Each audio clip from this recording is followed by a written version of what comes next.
ರಾಜ್ಯ ಕಾಂಗ್ರೆಸ್ನಲ್ಲಿ ಮತ್ತೆ ಚಟುವಟಿಕೆಗಳು ಬಿರುಸುಗೊಂಡಿದೆ. ನಿನ್ನೆ ಬೆಂಗಳೂರಿನ ಸತೀಶ್ ಜಾರಕಿಹೊಳಿ ನಿವಾಸದಲ್ಲಿ ದಲಿತ ಸಚಿವರ ಸಭೆ ನಡೆದಿದ್ದು ಕುತೂಹಲಕ್ಕೆ ಕಾರಣವಾಗಿದೆ. ಸತೀಶ್ ಜಾರಕಿಹೊಳಿ ಆಯೋಜಿಸಿದ್ದ ಡಿನ್ನರ್ ಮೀಟಿಂಗ್ನಲ್ಲಿ doctor G Parameshwar, doctor H C. Mahadevappa, K N Rajanna ಸೇರಿ 7 ಮಂದಿ ಸಚಿವರು, 35 ಶಾಸಕರು ಭಾಗಿಯಾಗಿದ್ದರು. ಡಿಸಿಎಂ ಡಿಕೆ ಶಿವಕುಮಾರ್ ಹೊಸ ವರ್ಷಾಚರಣೆಗೆ ವಿದೇಶ ಪ್ರವಾಸದಲ್ಲಿದ್ದಾರೆ. ಇದೇ ಹೊತ್ತಲ್ಲಿ ಸಿದ್ದರಾಮಯ್ಯ ಬಣದ ನಾಯಕರ ಸತೀಶ್ ಜಾರಕಿಹೊಳಿ ನಿವಾಸದಲ್ಲಿ ಮೀಟಿಂಗ್ ಮಾಡಿರೋದು ಮಹತ್ವ ಪಡೆದುಕೊಂಡಿದೆ. ಆದರೆ ನ್ಯೂ ಇಯರ್ ಹಿನ್ನೆಲೆ ಭೋಜನ ಕೂಟ ಆಯೋಜಿಸಲಾಗಿತ್ತು ಅಂತ ಜಾರಕಿಹೊಳಿ ಆಪ್ತರು ಸ್ಪಷ್ಟನೆ ಕೊಟ್ಟಿದ್ದಾರೆ.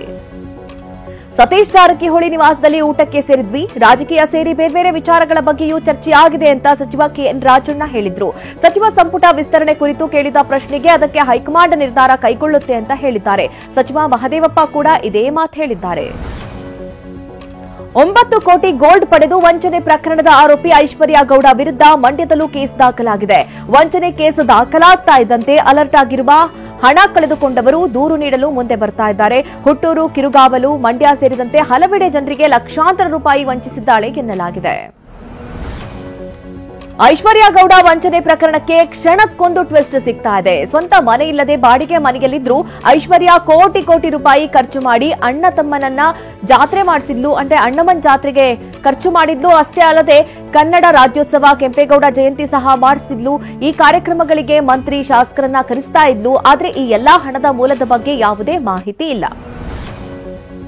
ಉಡುಪಿ ಜಿಲ್ಲೆಯ ಕುಂದಾಪುರ ತಾಲೂಕಿನ ಗಂಗೊಳ್ಳಿ ಗ್ರಾಮ ಪಂಚಾಯತ್ ಕಚೇರಿಯಲ್ಲಿ ಉಪಾಧ್ಯಕ್ಷ ತಬ್ರೇಜ್ ಅಧಿಕಾರ ಸ್ವೀಕಾರದ ವೇಳೆ ಮುಸ್ಲಿಂ ಬಾಲ್ವಿಯಿಂದ ಪ್ರಾರ್ಥನೆ ಮಾಡಿಸಲಾಗಿದೆ. ಸಾಮಾಜಿಕ ಜಾಲತಾಣದಲ್ಲಿ ಮವ್ವಿಯ ಪ್ರಾರ್ಥನೆ ವಿಡಿಯೋ ಹರಿಬಿಟ್ಟಿರುವ ಹಿಂದೂ ಸಂಘಟನೆಗಳು ಕಚೇರಿಯಲ್ಲಿ ಧಾರ್ಮಿಕ ಚಟುವಟಿಕೆ ನಡೆಸಿದ್ದಕ್ಕೆ ಆಕ್ರೋಶ ಹೊರಹಾಕಿವೆ. ಕೋಲಾರ ಬಂದ್ ಆರಂಭವಾಗಿದ್ದು ಪ್ರತಿಭಟನಾಕಾರರು ಕೆಎಸ್ಆರ್ಟಿಸಿ ಡಿಪೋ ಮುಂದೆ ಪ್ರತಿಭಟನೆ ಮಾಡಿದ್ರು. ಎಚ್ಚೆತ್ತ ಅಧಿಕಾರಿಗಳು ಬಸ್ ನಿಲ್ದಾಣದಲ್ಲಿದ್ದ ಕೆಎಸ್ಆರ್ಟಿಸಿ ಬಸ್ಗಳು ಡಿಪೋಗೆ ವಾಪಸ್ ಕರೆಸಿಕೊಟ್ಟಿದ್ದಾರೆ.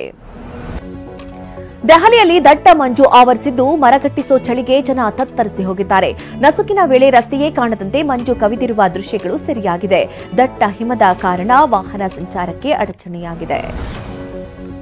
ಉತ್ತರ ಪ್ರದೇಶದ ಪ್ರಯಾಗ್ರಾಜ್ನಲ್ಲಿ ನಡೆಯಲಿರುವ ಮಹಾಕುಂಭ ಮೇಳಕ್ಕೆ ಸರ್ವ ರೀತಿಯಿಂದ ತಯಾರಿ ನಡೆದಿದೆ. ಹಿಮಾಲಯದ ತಪ್ಪಲಿನಲ್ಲಿ ವಾಸ ಮಾಡ್ತಾರೆ ಎನ್ನಲಾದ ಪರಣ ಅಘೋರಿಗಳು ಆಗಮಿಸ್ತಾ ಇದ್ದಾರೆ.